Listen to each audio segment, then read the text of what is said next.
Yo, when you first launch BeatThing Virtual, this is the screen you're gonna see.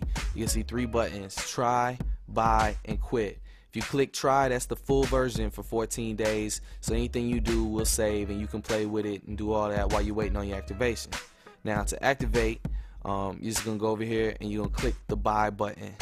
Okay, so you just click the buy button, then you want to fill out your information, like put your name down, you know, your address, all that kind of good stuff, city, state, zip code, phone number, but really mostly what we need is your name and your email address.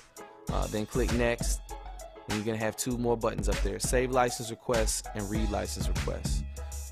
Save license request is what you're trying to do, so you want to click that.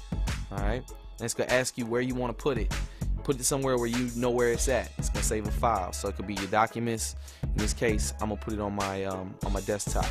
So just click desktop, and after I click desktop, I hit save. I'm gonna save that file, and you gotta make sure that don't click next. Make sure you click cancel after you do that. Click cancel, and then you're gonna pull up your email. After you pull up your email, you're gonna attach that file to your email and email it to virtual@beatcangs.com. That's virtual@beatcangs.com, and then they will send the activation back in a day or 2. Okay, so now when you're ready to get set up, if you're on a PC, then you need to watch this. If you're on a Mac, don't even worry about this. But if you're on a PC, you want to get a better audio driver, because the drivers that most computer PCs come with aren't very good. So this is a better one. It's called ASIO for All. Just go to ASIO4all.com, and that's also in the instructions that was sent to you. And you just click the English version. You're going to want to download that file and install it, then restart your computer, and then you'll be ready to go. So you have ASIO for All set up and installed. Restart your computer, then launch Virtual. If you're activated, then just launch it. If not, just hit try, and that's the full version. And you're gonna click the system button. All right, this is how to set up all your audio and your MIDI controllers and anything else that you want to do. Everything controls from the system button. So here, I'm gonna run through it right quick so you can see everything that's in here. You got your input that you can select. That's like if your microphone input, or your input on your audio interface, or Soundflower if you're trying to sample YouTube, whatever. Wherever you want your input to come in for your sampler or your line through, this is where you're gonna select it. This is also how you set your input if you're trying to sample YouTube, but you gotta go get Soundflower. We'll talk about that later.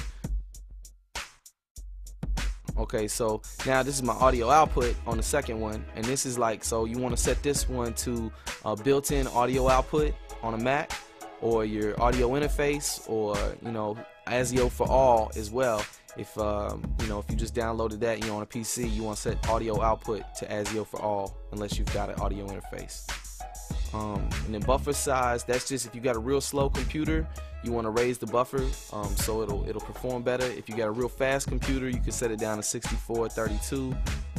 In this case, I'm just gonna leave it at 128. It's not something that you necessarily have to mess with too much once you set it once.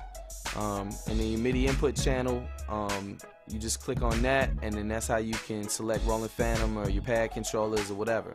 If you're using like an MPC or a pad controller, transpose MIDI notes is what you want, and you want to set it to 36, and this will give you the drum sounds on those pads. If you're on a keyboard, turn that off. Like say if you got, you know, like a keyboard or a Phantom or something like that, turn that off. Only use that if you got a pad controller. And you get your MIDI output. This is if you want to control an external sound module or a keyboard or something like that. You can actually sequence an external sound module or a keyboard or Phantom or something like that with Virtual. Next, you got pitch bend. This sets your range of the pitch bend. So like say if I want a traditional whammy, I put it on 2. If I want like some crazy, really whacked out pitch effects, I put it on 12. I can set whether it's either for track or global. Track means it only affects the pitch of the track. Global means that it pitches up and down the whole beat.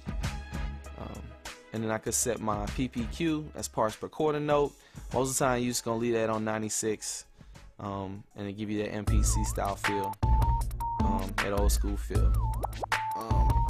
Alright, so then I got user data path here. This is important. I'm gonna show this to you right quick. User data path, that's where you gonna store all your stuff. So you can change what folder that you store all your samples in and everything. So I just gonna scroll out here. I'm gonna create a new folder. I can name it whatever I want, and then I just choose that folder, from the user data path, and that's where all my stuff will be stored. You see, I click the kit button next or whatever, and then I go back out and I find that file, and I put all my samples in there, all my drum kits and patterns, everything is stored in that folder that I created, and I set it in user data path in system. See, there's all my stuff, all my exports go in the sample folder. All the samples that you take and that you make go in the sample folder if you ever want to drag them out. So that's all the system stuff and activation. Let's get all the boring stuff out of the way. That's pretty quick and painless though, less than 6 minutes, you know what I mean? If you ain't never made a beat before, it's cool. We're gonna show you the way. If you already make beats and you're doing your thing, then we got some other videos too, and more advanced stuff. But we're gonna walk people all the way up from the basics, all the way up to, doing craziness. So stay tuned for the next video. We're just gonna go over the features and then get y'all up and running on this thing so y'all can start making hits. Alright, that's the plan.